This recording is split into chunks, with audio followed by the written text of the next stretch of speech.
गरीब बेटी का संगे मरमर का आलीशान ससुराल। माँ, आप जानती हो मेरी क्लास में एक नया लड़का आया है। माँ, पता है उसका ना संगे मरमर का बहुत बड़ा बंगला है। सुना है वो बहुत ही ज्यादा अमीर है। अच्छा, तू मुझे ये सब क्यों बता रही है? अरे नहीं, मैंने तो एक्साइटेड होकर ये सब माँ को ही बता दिया। अब क्या करूँ? मैं तो बस ऐसे ही बता रही थी कि इतने अमीर लोग भी हैं जो ताजमहल की तरह संगी मरमर के घर में रहते हैं। वो तो है, लेकिन बेटा जितने ऊंचे लोग उतना ऊंचा उनका नखरा। ज्यादा ऐसे अमीरी की तरफ आकर्षित नहीं हुआ कर। तुझे समझा रही हूँ, हर सुंदर दिखने वाली चीज अच्छी नहीं होती। गंगा ने ऐसे ही बातों बातों में अपनी बेटी को बड़ी सीख दी थी, लेकिन तारा उसकी बात को समझ नहीं पाई। तारा एक गरीब लड़की थी जिसका ख्वाब था कि वो अमीरों जैसी जिंदगी जिए। ऐसे ही 2-3 दिन गुजर गए। एक दिन वो अपने कॉलेज गई हुई थी। अरे, वो संगी मरमर वाला लड़का आज कॉलेज नहीं आया क्या? तू भला उसे क्यों पूछ रही है? कुछ नहीं, कुछ तो है। कुछ नहीं यार, वो बस मुझे ना वो अच्छा लगने लगा है। मुझे उससे दोस्ती करनी है। ओ, गरीब होकर राजा ढूंढ रही है। दोनों ही सहेलियों ने मजाक मजाक में उसकी खिल्ली उड़ा दी और फिर एक प्लान बनाया। उन्होंने प्लान के मुताबिक तारा को अपने महंगे कपड़े पहनने को दिए और उन्होंने उस अमीर लड़के से बात करने को भेजा। हाँ बोलो। वो हेलो, मेरा नाम तारा है। काम क्या है वो बताओ। वो तुम ज्योग्राफी में अच्छे हो ना? मेरा मैपिंग का वर्क समझ नहीं आ रहा, समझा दो। ठीक है, मैं बता देता हूँ। इतनी घबरा क्यों रही हो? विहान ने तारा को समझाया, जिसके चलते दोनों में दोस्ती हो गई। ऐसे ही सिलसिला जारी था और ऐसे ही चलते चलते कुछ ही वक्त बाद दोनों एक दूसरे को पसंद करने लगे और विहान ने तारा को एक दिन प्रपोज कर दिया। मैं तुमसे बहुत प्यार करता हूँ तारा, क्या तुम मुझसे शादी करोगी? हाँ जरूर। अरे वाह, यही तो मैं चाहती थी। अब मैं भी अमीरों वाली जिंदगी जीऊंगी। तारा ने उसका प्रपोजल एक्सेप्ट किया और बस दोनों ने बाहर के बाहर ही शादी कर ली। और तारा शादी करके विहान के घर आ गई, जहां घर के नाम पर उसका बड़ा संगे मरमर का बंगला देखकर वो बहुत ज्यादा खुश हुई। अरे वाह, ये तो सच में बहुत सुंदर है। जितना सुना था उससे कई ज्यादा सुंदर, बिल्कुल ताजमहल जैसा। मैं तो रानी बन गई। अरे वाह! क्या बात है तारा, कहाँ खो गई? अंदर चलो। अरे वाह, क्या आलीशान बंगला है संगे मरमर का। विहान तारा को घर के अंदर लेकर आया, जहां अंदर भी पूरे घर में संगे मरमर ही लगा हुआ था। तारा इस सबको देखकर फूले नहीं समा रही थी। अरे वाह, मेरी तो लॉटरी लग गई। कितना आलीशान है, यहाँ तो नौकर भी है। ये तो महल है, महल। अच्छा, तो तुम तारा हो? जी। ये मेरी माँ है। ओह, नमस्ते सासू माँ। अंदर आ जाओ। क्या मतलब? मेरा मतलब सासू माँ आप मेरा गृह प्रवेश नहीं कराएंगी? नो भाभी, जरा हमारा घर देखिए। अगर हमने चावल का कलश गिरवा कर महावर में आपके पांव डलवाकर आपको चलवाया तो हमारा संगमरमर का पत्थर पूरा खराब हो जाएगा। ये पत्थर बहुत ख्याल रखने पर चमकता है। ऐसे ही अंदर आ जाइए। जी। तारा को ससुराल में नई बहू की तरह बुलाया भी नहीं गया, जिसकी वजह से वो उदास हो गई, लेकिन वो आलीशान ससुराल से काफी खुश भी थी। विहान ने उसे नया फोन गिफ्ट किया और साथ ही उसके अकाउंट में भी थोड़े पैसे डलवाए, जिसकी वजह से तारा बहुत खुश हुई और वो ऑनलाइन शॉपिंग करने लगी। अरे वाह, आज तो मेरे सपने पूरे हो रहे हैं। ये 7 लाख की है। अरे बाबा, लेकिन मैं तो अमीर हूँ। मेरा ससुराल संगे मरमर का है और मैं इसमें रहने वाली मुमताज। मैं तो इसे बुक कर रही हूँ। तारा ने ऐसे ही अमीरी के शौक में महंगी महंगी कई चीजें बुक कर दी, जिसकी वजह से एक ही झटके में उसके बैंक से लाखों रुपए उड़ गए। जब उसकी सास को ये बात पता चली तो उसने तारा को बुलाया। तारा बहू, ये क्या पागलपन है? अरे माना कि पैसा है, लेकिन उसका ये मतलब नहीं कि तुम उसे फिजूल में खर्च करो। ये संगे मरमर का घर यूं ही नहीं बन गया, इसके लिए मेहनत लगी है। लेकिन तुम्हें क्या पता होगा, तुम तो ठहरी गरीब घर की बेटी। भूलना मत, तुम्हारा ससुराल है, तुम्हारा घर नहीं। शिल्पा की बात सुनकर तारा कुछ नहीं बोली और वो उदास सी होकर अपने कमरे में जाने लगी कि तभी, रुको, कहाँ जा रही हो? बताइए, खाना कौन बनाएगा? माँ जी, यहाँ इतने सारे नौकर हैं, ये खाना नहीं बनाते क्या? तुम भी तो नौकरानी ही हो। तुम कौन सी संगे मरमर के महल की मुमताज हो? चलो जल्दी से काम पर लगो।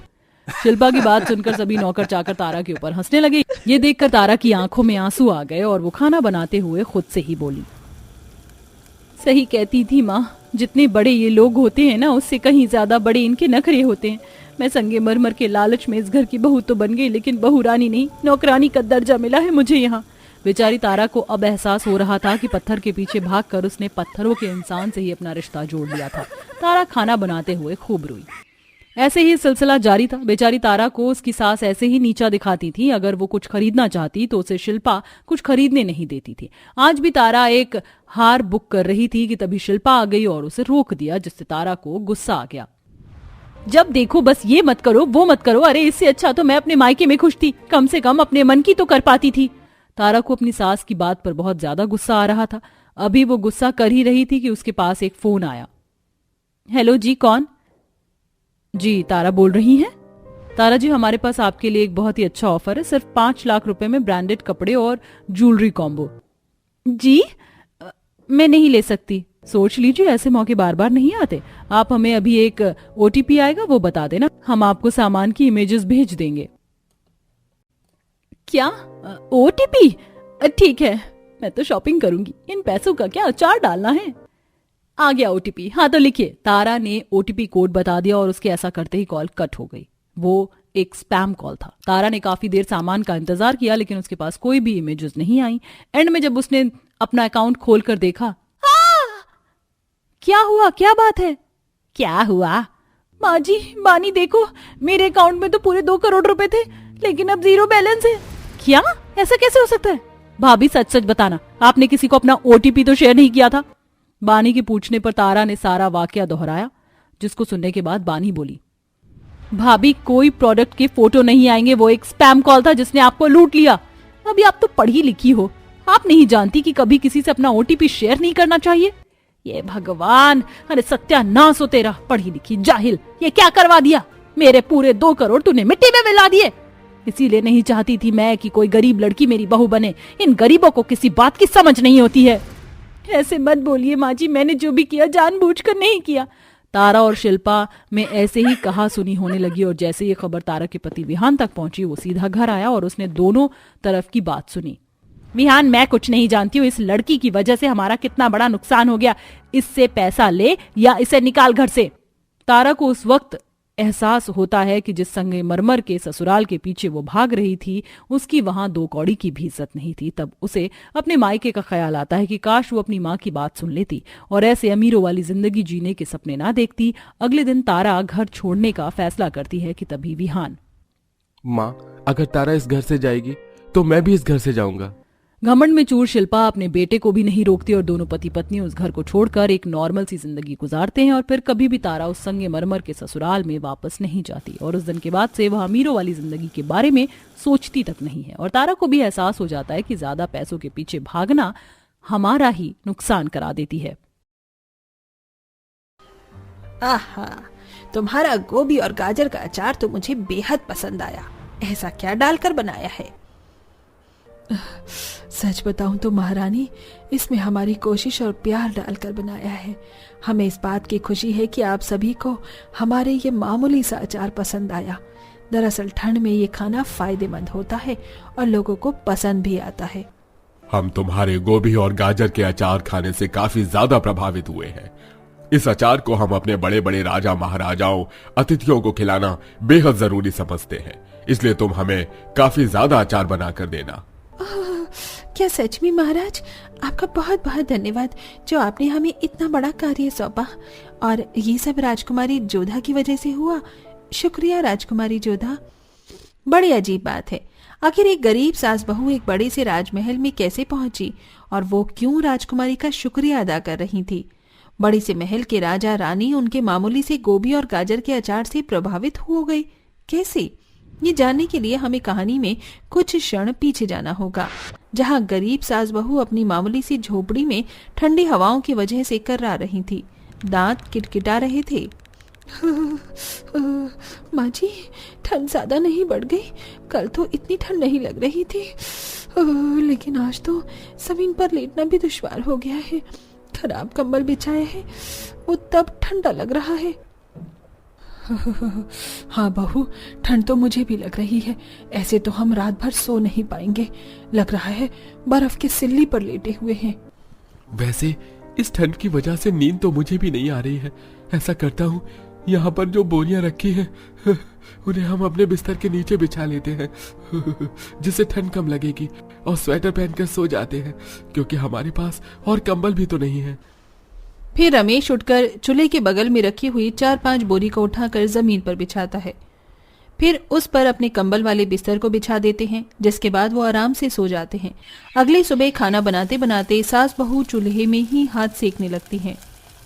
बहू, हाथ कितने ठंडे हो रहे हैं, लेकिन ऐसे हाथ गर्म करके बढ़िया लग रहा है।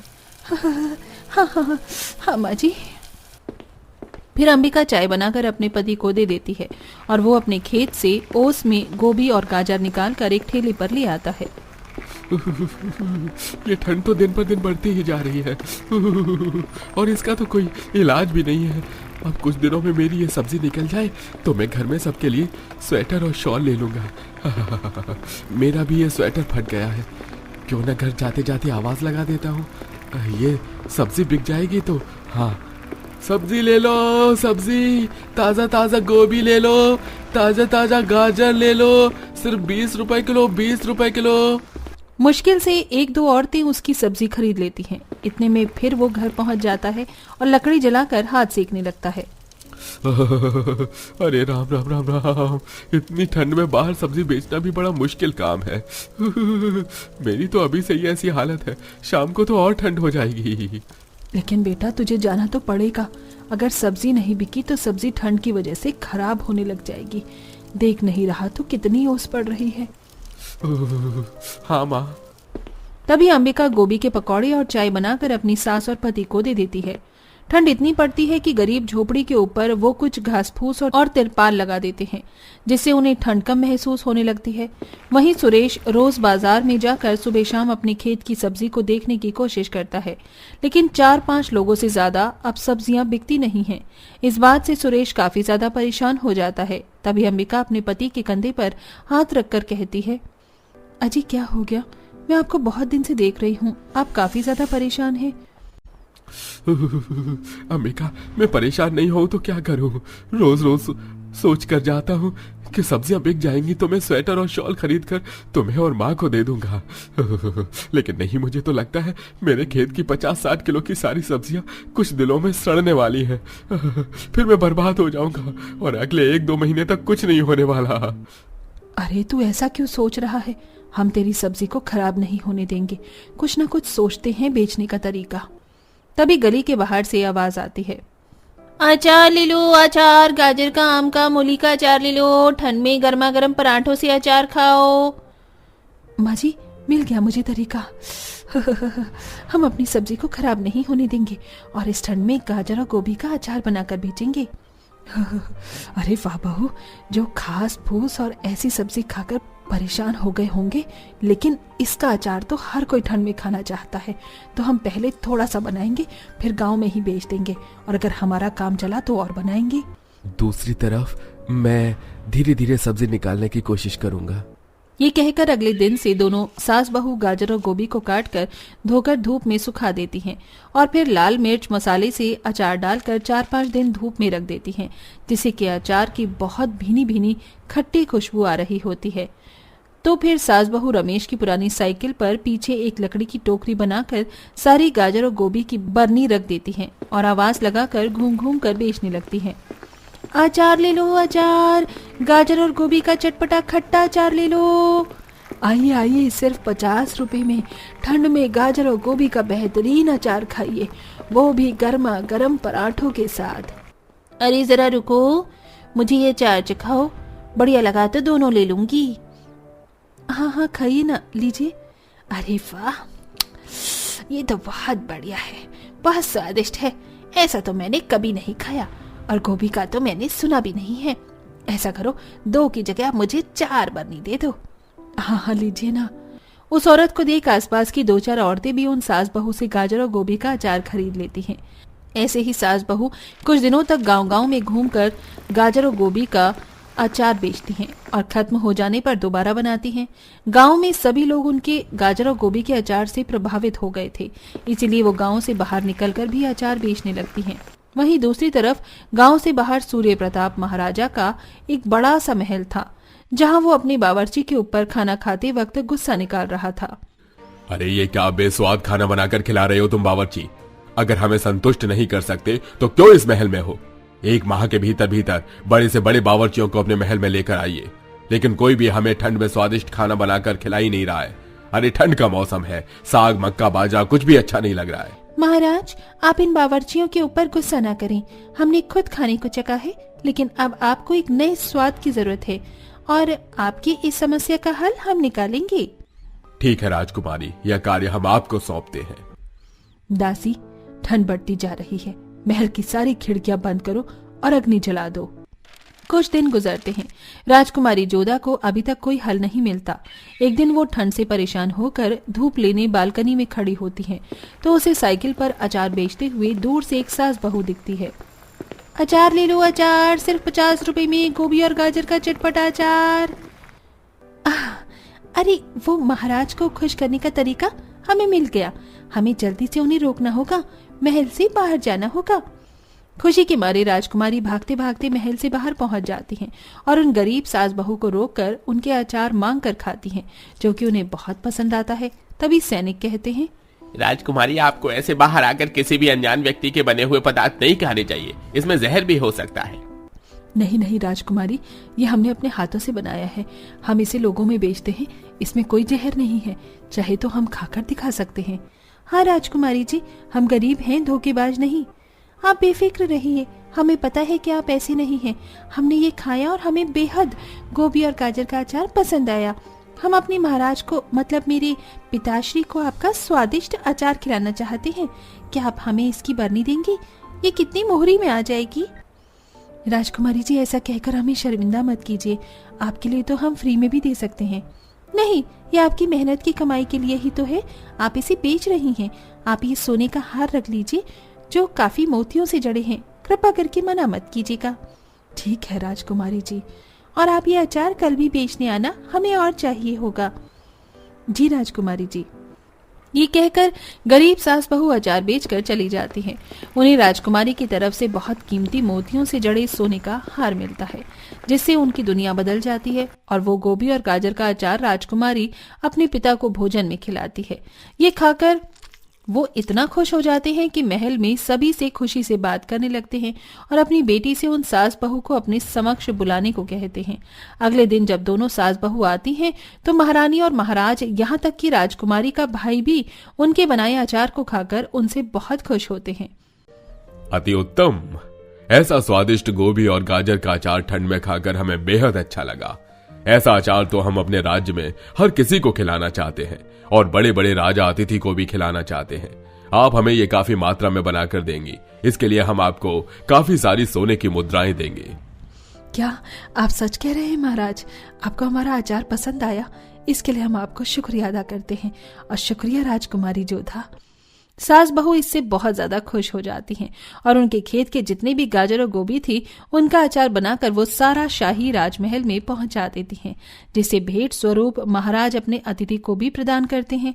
एक तरफ राजा महाराजा खुश हो जाते हैं और दूसरी तरफ सास बहू की जिंदगी बदल जाती है, जिससे अब उनकी सारी परेशानी खत्म हो जाती है और वो अपना नया घर बनाकर ठंड में खुशी खुशी रहने लगते हैं। तो दोस्तों, कैसी लगी आपको हमारी कहानी? हमें कमेंट बॉक्स में कमेंट करके जरूर बताइए।